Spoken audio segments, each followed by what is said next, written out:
You guys need to shut the fuck up about Lagos not being the only state in Nigeria. You need to shut this victim mentality that all of you in Nigeria keep on playing.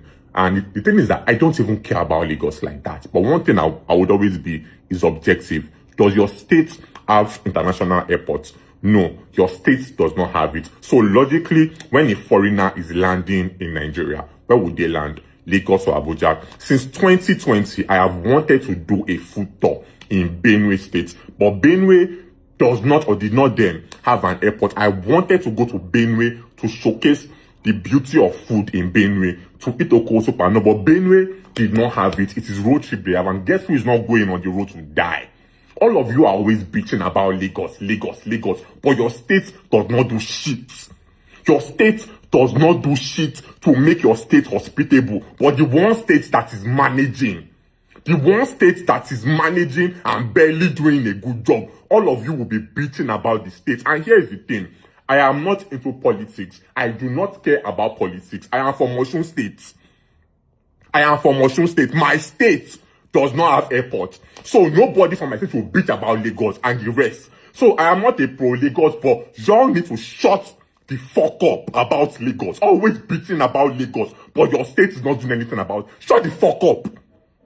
Shut the fuck up. Your states, most states do not have airports. But you'll be saying, come to my state now. To do what?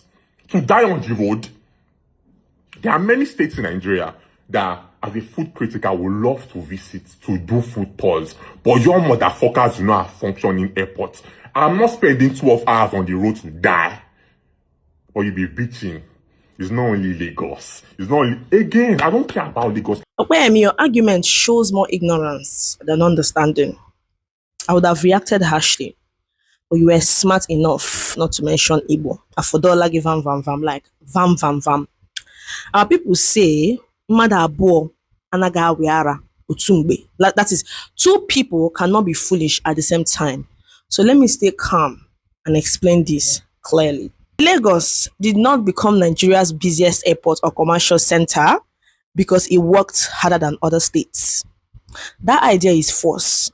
Lagos enjoys these advantages mainly because it was once Nigeria's federal capital and because the federal government deliberately built it up as the country's commercial headquarters. Lagos has received more federal privileges than almost every other state in Nigeria. Over 80% of major corporate headquarters are located there.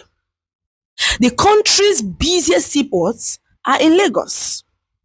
The busiest airport is there. These things did not happen by accident or superior governance alone. They happened because Lagos was strategically positioned and heavily favored by federal policies over many decades. If your point was simply that Nigerians should also talk about the good side of Lagos, you could have said so directly. Instead, you acted as if all states started from the same level and Lagos only rose because it was smarter or more hardworking. That is not true. And Nigerians today are too informed to be misled by that kind of argument.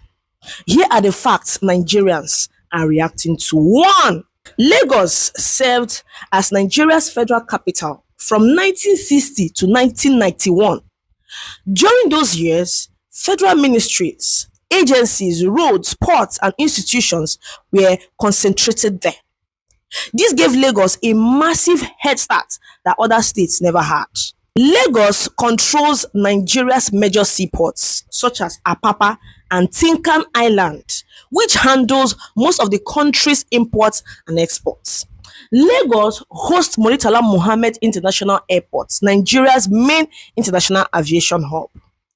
Key federal institutions, including the Central Bank of Nigeria and other financial regulators, are located in Lagos. The Nigerian Exchange Group, which controls Nigeria's capital market, is also based in Lagos.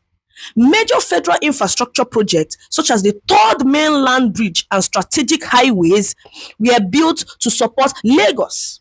Most major oil and gas company headquarters are in Lagos, supported by federal energy and economic policies. Lagos hosts federal institutions like the University of Lagos, which received early establishment and preferential federal funding. Even today, Lagos continues to receive significant federal projects and approvals. Because of its former capital status and economic role, Lagos still enjoys special federal attention, whether officially acknowledged or not. These advantages were not created by Lagos governors alone.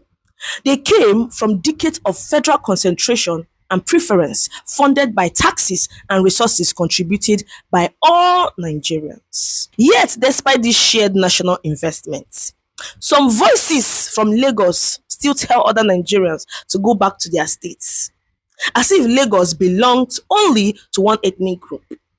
This is deeply unfair. Nigerians from all parts of the country helped build Lagos and Nigeria as a whole.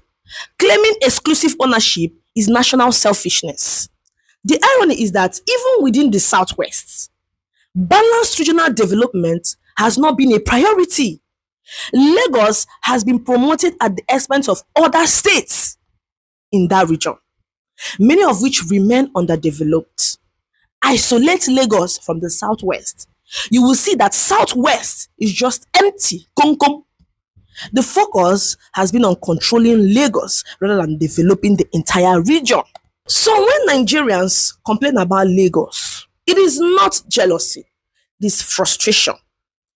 Enormous national resources were invested in Lagos, yet the result do not match the scale of that investment. Instead, people see poor planning, ethnic tensions, illegal and forceful demolitions, and growing insecurity. Having an international airport or federal institution does not make Lagos Nigeria's spokesperson, and it does not place Lagos above criticism. If anything, Lagos should be more accountable because it benefits more from federal presence and national wealth. This is not a tribal argument. It is a national conversation about fairness, responsibility, and truth. And if you claim not to be political, then you should reflect on what exactly you are doing here. Nigeria is bigger than Lagos. Lagos is important, but it is not untouchable. No state is above honest criticism, and no Nigerian should be told they do not belong in a city their country helped build. Don't forget to register for our Igbo class. If you don't know how to speak Igbo or your kids don't know how to speak Igbo, rush now and register. And our content creation class is still on. Don't forget to DM me. I'm just a DM away. Bye.